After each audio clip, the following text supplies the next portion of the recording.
अगर आप एक एनआरआई हो और 2025 में इंडिया में इन्वेस्ट करना चाहते हो तो ये रील आपके लिए स्मार्टेस्ट प्रूव होगी, जिसमें आपको मैं 5 ऐसे ऑप्शन बताऊंगा जहां पे आप हाई यील्ड रिटर्न गेन कर सकते हो। सो नंबर 1 आएगा एनसीडी, जो नॉन कन्वर्टेबल डिबेंचर होता है और इक्विवेलेंट टू एफडी होता है, जिसमें आप स्टेट गवर्नमेंट सिक्योर्ड बॉन्ड में जा सकते हो और 9 to 9.75 अप टू 10% तक गेन कर सकते हो। दूसरा ऑप्शन आता है अगर आप एक एक्टिव बिजनेसमैन हो और पैसिव इनकम चाहते हो तो दूसरे ऑप्शन में आपको बेनिफिट होगा, जिसमें आप रेंटल लीजिंग मॉडल पे इंडिया में जा सकते हो। और जैसे कि गोवा है, गुरुग्राम है, मुंबई है और दुबई है, कोई भी जगह पे आप अपना यहाँ पे रेंटल यील्ड अराउंड 10 to 12% आए, वहाँ पे आप अपना प्रॉपर्टी चूज करो एंड आपका कैपिटल अप्रिसिएशन एक्स्ट्रा होगा और आप अपना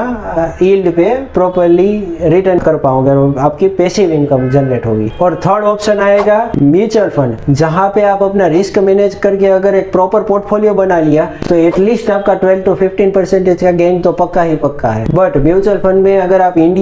आप यूएसए और कनाडा से हो तो फाटका रेगुलेशन देखना मत भूलना। और फोर्थ ऑप्शन आता है जो वो होगा एनआरई फिक्स डिपॉजिट्स और एफसीएनआर डिपॉजिट्स, जो ओनली सेफ नहीं है, वो सुपर सेफ है, प्लस आप अपना टोटल अमाउंट है वो एक्सपाट्रिएबल ही रखोगे इंडिया के अंदर और उसका एडिशनल बेनिफिट है कि उसका टोटल इंटरेस्ट इनकम भी आपकी टोटल एग्जाम्प्ट है। और अगर आप लॉन्ग टर्म गेन करना चाहते हो तो लॉन्ग टर्म गेन के अंदर आपका एक लास्ट ऑप्शन में बताता हूँ इंडिया के अंदर, जो रियल एस्टेट ऑप्शन है। बट अगर आपका प्लान 8 to 10 ईयर्स का है और अगर आप प्रॉपर साइकिल के अंदर एक बार पोर्टफोलियो मैनेज करना सीख गए तो आप रियल एस्टेट से भी एटलीस्ट 15% रिटर्न और लॉन्ग टर्म के गोल के साथ डेफिनेटली इंडिया में बना पाओगे। और हाँ, एक प्रो टिप्स आपके लिए, अगर आप एनआरआई हो तो आप अपने रेसिडेंट अकाउंट से इन्वेस्टमेंट मत करो, एनआरई और एनआरओ अकाउंट यूज करो और फेमा कंप्लायंसेस का ध्यान रखो। Right product plus right structure is equal to maximum high return plus zero headache. तो ऐसी